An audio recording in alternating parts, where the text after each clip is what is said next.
Emerson Luiz, já com a gente aqui para trazermos as notícias do esporte. E aí, Pereira, Emerson? tudo certo? Boa tarde a todos novamente. Muito bem, teu Fluminense ganhou do meu São Paulo, hein? É verdade. Joguinho ruim no primeiro tempo, mas o São Paulo perdeu o gol, né? Anulado. Mas no fim o São Paulo está numa fase ruim e o Fluminense começou a crescer nas mãos do Marcão. Vamos lá. Pois é, está surpreendendo positivamente, né? Muito bem, vamos lá com as notícias do esporte a partir de agora aqui na tela do BG. Vamos lá, Pereira. A gente começa então o esporte com 2 eventos internacionais que sempre chamam a atenção, boxe e Fórmula 1. A dobradinha da McLaren não acontecia desde 2010. E o Daniel Ricciardo não vencia uma prova desde 2018. Foi o 8º triunfo dele na carreira, o primeiro na McLaren. O Lando Norris também obteve a sua melhor colocação na temporada. Valtteri Bottas completou o pódio. Hamilton e Verstappen, que largou na pole, abandonaram, colidiram após essa briga pela 4ª colocação. Mesmo assim, com o abandono, Verstappen se manteve na liderança do campeonato. O Hamilton segue em segundo. A diferença é de 5 pontos. Próximo GP, daqui a 2 semanas, na Rússia. No evento disputado na Flórida, nos Estados Unidos, Vitor Belfort, 44 anos, nocauteou Evander Holyfield, de 58 anos, 14 anos a menos, portanto, no primeiro round, com 1 minuto 49 segundos de luta. O brasileiro estava afastado há 3 anos e o norte-americano não entrava em um ringue desde 2011. Já Anderson Silva, na sua segunda luta no boxe, nocauteou Tito Ortiz, ambos com 46 anos, também no primeiro assalto, após 81 segundos de trocação. Vamos falar agora de futebol. Cristiano Ronaldo, 36 anos, reestreou no Manchester United em grande estilo. No primeiro gol do português, oportunismo, estava fácil, mas na hora certa, no lugar certo. E no segundo, arranque após receber o passe, explosão na finalização. Bruno Fernandes e Lingard completaram a goleada do Manchester United sobre o Newcastle por 4-1. United, Chelsea e Liverpool, após 4 rodadas, lideram no inglês com 10 pontos. E na Série D do Campeonato Brasileiro, no início do mata-mata, o nosso único representante é o Joinville, e voltou do Rio de Janeiro com um empate, reclamando da arbitragem. Fernando abriu o placar para o Joinville diante do Bangu, que chegou à igualdade com Rafael Carioca. Bangu 1, Joinville também 1. Jogo da volta no próximo sábado na Arena. Quem vencer fica com a vaga para encarar na próxima etapa o vencedor de Uberlândia e Nova Mutum, do Mato Grosso, que empataram em 1-1 o jogo de ida. O Joinville até aqui é o único invicto na Série D. 7 vitórias e 8 empates. Reta final da Série C, com 2 catarinenses ainda fora da próxima fase. Em Porto Alegre, Mazola fez 1-0 São José contra o Figueirense, que empatou com Roberto e virou com o mesmo Roberto. Figueirense ainda vivo 2, São José 1. O Criciúma perdeu a chance de confirmar a classificação antecipada para a próxima fase ao empatar com o Botafogo de Ribeirão Preto, no Heriberto Mills, em 0-0. Já garantidos na próxima fase, Novo Horizontino, Ituano e Ipiranga lutam pela última vaga. Criciúma, que só depende dele, 27 pontos, e o Figueirense em 5º lugar com 23. Faltam 2 rodadas. No sábado, o Criciúma recebe o Mirassol e o Figueirense encara o Botafogo em Ribeirão Preto. Difícil, 27 para 23, o Criciúma só depende dele. Figueirense numa situação realmente muito difícil. Na Série B, vitórias de Botafogo e Cruzeiro e novidade no Brusque. No Engenhão, Varley fez 1-0 Botafogo contra o Londrina. O Daniel Borges aumentou. Marco Antônio fez 3-0. E de novo, Varley confirmou a goleada. Botafogo 4, Londrina 0. Em Sete Lagoas, com torcida, 5.000 pessoas, o Cruzeiro venceu a Ponte Preta 1-0 com esse gol do Bruno José. Botafogo no G4, 41 pontos, 4 a menos do que o líder Coritiba. O Avaí terminou a 23ª rodada em 5º lugar, 37 pontos. O Vasco em 10º com 32. O Brusque em 14º lugar, 27 pontos. 4 a mais do que o Vitória, que abre a zona do rebaixamento. Brusque anunciou a volta do técnico Vaguinho Dias. Ele subiu o time para a Série C e substitui Gerson Testoni. E o Vaguinho tem muita identificação, foi campeão na Série D pelo Brusque, que agora tem um objetivo só, é se manter na Série B do Campeonato Brasileiro. 9 jogos disputados na Série A. Os gols, a classificação, na tela do Balanço Geral. Finalmente saiu a primeira vitória da Chapecoense. O time até saiu perdendo para o Bragantino, fora de casa, com esse gol do Arthur.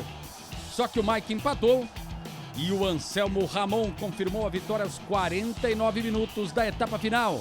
Bragantino 1, Chapecoense 2, placar final. No Independência, em Belo Horizonte, com gols do Felipe Azevedo e do Lucas Cal, o América bateu o Atlético por 2-0.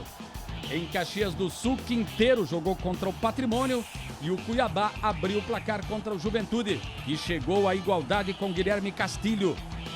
Só que o Genison confirmou a vitória do visitante, Juventude 1, Cuiabá 2. Ainda no sábado, na estreia do Fábio Carille no comando do Santos, 0-0 Peixe contra o Bahia.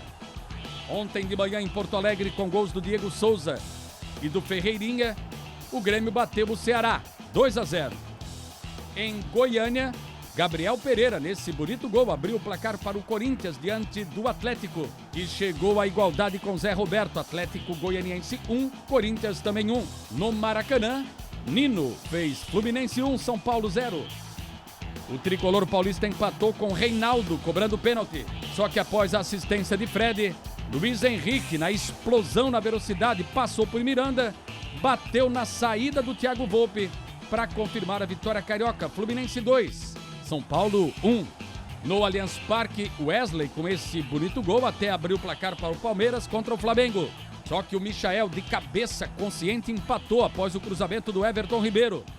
Também de cabeça, Pedro virou o jogo.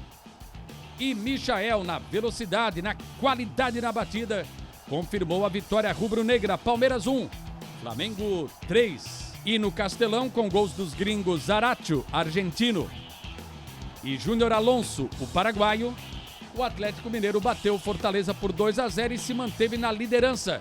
42 pontos. O Palmeiras tem 35, Flamengo é o terceiro, 34. 2 jogos a menos.